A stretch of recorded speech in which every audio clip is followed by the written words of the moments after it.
আসসালামু আলাইকুম, সবাইকে অসংখ্য ধন্যবাদ জানিয়ে শুরু করছি। আমি Fariduddin, managing director travel councillor limited. আজকে আমরা কীভাবে অন্য দেশে আপনার ভিসা করার জন্য ট্রাভেল হিস্ট্রি ম্যানেজ করবেন এ নিয়ে আপনাদেরকে ধারণা দেওয়ার চেষ্টা করব। তো যখন আমরা উন্নত কোনো দেশে ভিসা নেওয়ার জন্য চেষ্টা করি বা ভিসার কথা চিন্তা করি, তখন আপনাদেরকে অবশ্যই একটা ট্রাভেল হিস্ট্রি, যেহেতু আপনি শুধু ট্রাভেলার হিসাবে আপনি ভ্রমণ করবেন বা ভ্রমণ ভিসার জন্য আবেদন করবেন, তো এই ক্ষেত্রে আপনাকে একটা ট্রাভেল হিস্ট্রি মেনটেন করতে হয়। যদিও কোনো বিষয়ের রিকোয়ারমেন্টে বলা নাই যে আপনাকে এতগুলো দেশ ভিজিট করা লাগবে বা এতগুলো দেশ ভিজিট থাকতেই হবে, না হলে আপনি অ্যাপ্লিকেশন করতে পারবেন না, বা নির্দিষ্ট রিকোয়ারমেন্ট এরকম কোনো জায়গায় দেয়া নেই। তো তাহলে ট্রাভেল হিস্ট্রিটা কেন লাগতেছে?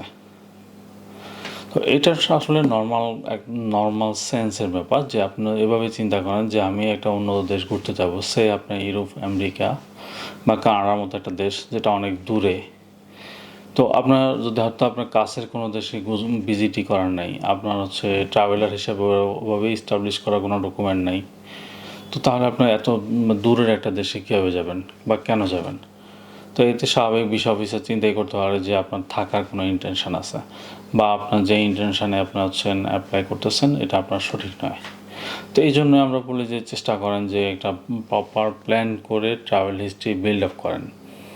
যে যদি আপনার আর একটা টার্গেট থাকে যে আমি হয়তো বা 6 মাস, 1 বছর বা একটু বেশি সময় নেন, যে এতদিন পরে আমি একটা দেশে বড় কোনো দেশে অ্যাপ্লাই করব, ভিজিটের জন্য যাব, তাহলে আপনাকে যদিও আমরা আমাদের পার্শ্ববর্তী দেশ ইন্ডিয়া দিয়েই শুরু করতে বলি, কারণ একটা স্টেপ বাই ইন্ডিয়ার বিষয়ে একটা সুবিধাও আছে, যে যদিও এখন বর্তমানে প্রায় 2 থেকে 2.5 মাস সময়ই লাগে, তারপর সুবিধা স্টিকার ভিসা পাসপোর্টে থাকে, এটা দিয়েই শুরু করেন। প্রথমে এটা দিয়ে ঘুরেন, তারপরে নির্দিষ্ট রিজন অনুযায়ী ঘুরেন। যেমন আমরা যদি বলি, আপনার ইন্ডিয়া ঘোরার পরে আপনি হয়তো বা বেশিরভাগ আমাদের দেশে থাইল্যান্ড, সিঙ্গাপুর, মালয়েশিয়া এরকমই ভিজিট করে। তো আপনি থাইল্যান্ডের পাশাপাশি থাইল্যান্ডের পরে কম্বোডিয়া, ভিয়েতনাম, লাওস, এগুলো তুলনামূলক কয়েকটা দেশে স্টিকার ভিসা আবার কিছু ই ভিসা হয়ে থাকে। তো ক্ষেত্র যে যদি থাইল্যান্ড, কম্বোডিয়া, ভিয়েতনাম, লাওস, এখানে যদি একসাথে আপনার 4টা দেশ ঘুরে আসতে পারবেন, বা ইভেনের পার্শ্ববর্তী আরেকটা দেশ আছে ফিলিপাইন। তো যদিও আমরা বলি যে 2 থেকে 3টার বেশি ঘোরা ঠিক না একই ট্রাভেল জার্নিতে, তারপরও যদি আপনি ওভাবে নির্দিষ্ট সময় ম্যানেজ করে নিতে পারেন যে 3 থেকে 4টা দেশ একসাথে হয়ে গেল, তাহলে আপনার এই বেল্টে আপনি পাচ্ছেন থাইল্যান্ড, কম্বোডিয়া, ভিয়েতনাম, লাওস, এটা এক ট্যুরে ঘুরে আসেন। এরপর আপনি আবার 3 থেকে 4 মাস পর আবার প্ল্যান করেন হয়তোবা মালয়েশিয়া এবং সিঙ্গাপুর, যেটা দুটো দেশ আপনি আগে গেলেন না। তো এর পাশাপাশি সিঙ্গাপুরের পাশে আপনার ইন্দোনেশিয়া একটা দেশ, এটাও সিঙ্গাপুর থেকে খুব সহজে যাওয়া যায়, তুলনামূলক কাছাকাছি। তাহলে হয়ে গেল এখানেও আপনার একটা ভালো ট্রাভেল হিস্ট্রি, 3টা দেশ হয়ে গেল যদি আপনার মালয়েশিয়া, সিঙ্গাপুর প্লাস ইন্দোনেশিয়ার সাথে রাখেন। এর বাইরে যদি আপনার আরও একটু করতে চান, তাহলে আপনার মালদ্বীপ এবং শ্রীলঙ্কা, যেটা ট্যুরিস্ট ডেস্টিনেশনের জন্য খুব বেস্ট এবং সুন্দর জায়গা। যদিও তুলনামূলক মালদ্বীপ একটু এক্সপেন্সিভ, একটু বলা যায় না, আসলে ভালোই এক্সপেন্সিভ। তাও আপনার মোটামুটি সুন্দর একটা দেশ, আপনি ঘুরে আসলেন, ভালো একটা রিজনে ঘুরে আসলেন, তাহলে আপনার মোটামুটি ভালো অনেকগুলো দেশ হয়ে গেল। তো যদি আপনি প্রথম ট্যুরে যদি থাইল্যান্ড, কম্বোডিয়া, ভিয়েতনাম, লাওস, এই 4টা দেশ, পরবর্তীতে আপনার যদি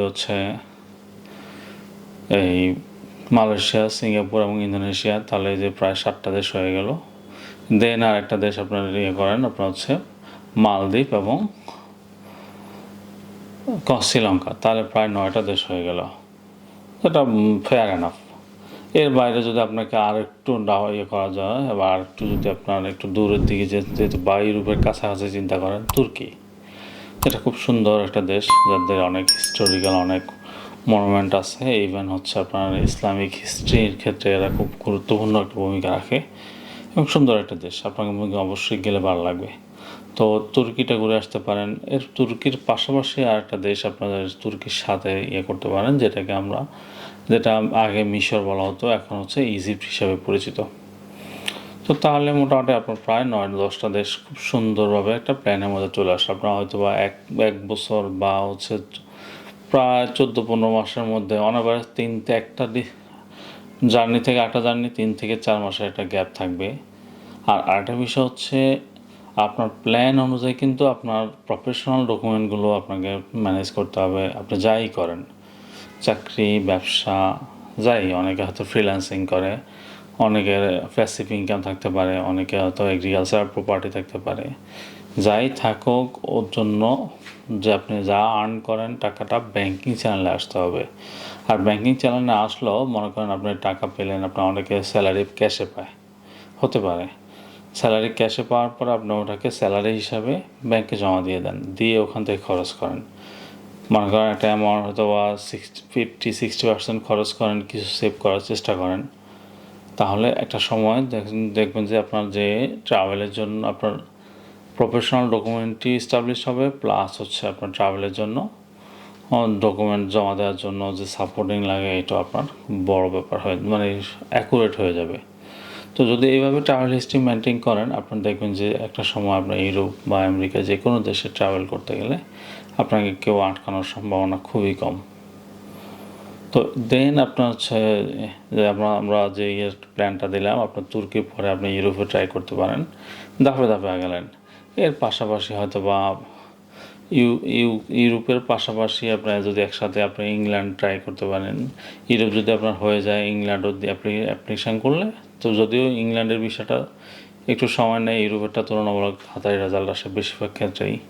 তো ইচ্ছা করলে আপনার এই ইংল্যান্ডেরটা করে তারপর আপনি ইউরোপ ট্রাই করলে একই ট্রিপে আপনি যেহেতু ইংল্যান্ড আগেই ইউরোপিয়ানের মধ্যে ছিল, এখন ব্রেক্সিটের কারণে আলাদা হয়ে গেছে, তাহলেও আপনি একসাথে দুটো দেশে এখন আলাদা ভিসা লাগতেছে, আগে যদিও লাগতো না। এখন আপনি ওইভাবে ভিসা নিয়ে নিতে পারবেন, নিয়ে একসাথে ইউরোপ এবং ইংল্যান্ড সহকারে একটা ট্যুর দিয়ে আসলেন, তাহলে আপনার অনেকগুলো দেশ প্রায় অলমোস্ট তো হয়ে গেল। আর শুধু আপনার হচ্ছে ইউএসএ, কানাডা এবং অস্ট্রেলিয়া। তো এর পরবর্তীতে আপনার যদি হয়তো ইউকের জন্য আমেরিকার জন্য দাঁড়ান বা কানাডার জন্য, তাও একটা আমেরিকার যেহেতু আরেকটা ব্যাপার আছে, অ্যাপয়েন্টমেন্টটা অনেক লেন্থি একটা প্রসেস থাকে। তো এর আগে আপনি হচ্ছেন কানাডার জন্য ট্রাই করতে পারেন। কানাডায় এখন অলরেডি আপনার 1 থেকে 1.5 মাসের মধ্যে রেজাল্ট চলে আসে। আর যদি আপনার এতগুলো দেশ মানে একটা প্ল্যান করে ভিজিট করেন, আর প্লাস হচ্ছে আপনার প্রফেশনাল ডকুমেন্টগুলো মেনটেন করেন, তাহলে আপনি অবশ্যই কানাডার ভিসা পাবেন।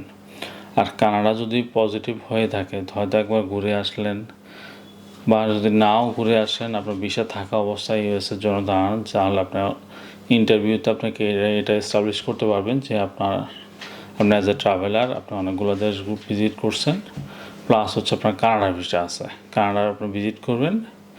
কানাডা ভিজিটের সাথে সাথে আপনি চাচ্ছেন যে ইউএসএ ভিজিট করবেন। তো জিনিসটা আপনার জন্য অনেকটা ইন্টারভিউ যখন দেবেন, এটা অনেকটা যুক্তিযুক্তভাবে দাঁড়াবে। তো আমার মনে হয় যারাই এভাবে প্ল্যান করেন, অনেকে একটু মাথায় চিন্তা করেন, যে চিন্তা করে সঠিক প্ল্যানটা করেন, যে কীভাবে এস্টাবলিশ করলে আমার হচ্ছে ট্রাভেল হিস্ট্রিটা স্ট্রং হবে, সুন্দর হবে। আমি বলতেছি না যে আপনি একবারে সবগুলো দেশ ভিজিট করেন, একটা নির্দিষ্ট প্ল্যান করে করেন। 2 থেকে 3টা দেশ টার্গেট রাখলে একসাথে ভিজিট করলে আপনার খরচটা কিছুটা সেভ হয়। তো ওভাবে আপনি প্ল্যান করেন, আর একটা নির্দিষ্ট সময় পর পর ট্রাভেল করবেন। অবশ্যই আরেকটা জিনিস খেয়াল রাখবেন যে অন্তত মিনিমাম একটা দেশ ভিজিট করলে আপনাকে একটা দেশ অন্তত মিনিমাম 3 থেকে 4 দিন ভিজিট করার চেষ্টা করবেন। কারণ হচ্ছে যদি আপনার ভিসা অফিসারের ইন্টেন্ডে আপনার যেন এভাবে না আসে যে আপনার হচ্ছে আপনি শুধু জাস্ট ভিসা লাগানোর জন্য আপনি বড় কোনো দেশে ভিজিট করবেন, এই জন্য পাসপোর্টে ভিসা লাগানোর জন্য আপনি করতে পারছেন, মানে ভিসা লাগানোর জন্য আপনি এই কাজটা করতেছেন।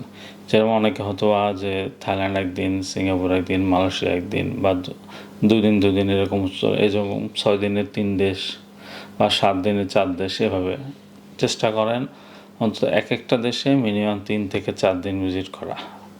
কারণ একটা দেশ আসলে বড় বা ছোটো ম্যাটার না, তার একটা প্রত্যেকটা দেশের আলাদা কালচার, আলাদা একটা ঐতিহ্য বিরাজ করে, বা আলাদা দর্শনীয় স্থান।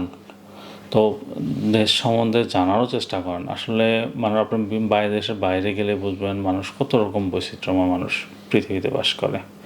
তো চেষ্টা করেন বিভিন্ন কালচারের সাথে ম্যাচ করা, বিভিন্ন কালচারটাকে ডেভেলপ করা, বিভিন্ন কালচার থেকে শেখার। তো এটা ভিজিটের মাধ্যমেই সম্ভব। আমরা আপনাকে বলার চেষ্টা করতেছি আপনি অবশ্যই অন্য দেশ ভিজিট করবেন এর পাশাপাশি। তাহলে আপনি যেহেতু একটা টার্গেট অন্য দেশ ভিজিট করা, সবাই চেষ্টা করে যে ভালো কোনো দেশ ভিজিট করবো ফার্স্ট ওয়ার্ল্ড কান্ট্রি। তো এই জন্য প্রপার প্ল্যান করে ট্রাভেল হিস্ট্রি ম্যানেজ করেন, দেন আপনার ভিজিট অ্যাপ্লাই করেন। তো আশা করি আমরা সংক্ষেপে ছোট্ট ভিডিওর মাধ্যমে আপনাদের বুঝিয়ে দেওয়ার চেষ্টা করেছি যে কীভাবে আপনার ট্রাভেল হিস্ট্রি ডেভেলপ করবেন। তো সবাইকে অসংখ্য ধন্যবাদ জানিয়ে আজকে ভিডিও এখানে শেষ করছি। আল্লাহ হাফেজ।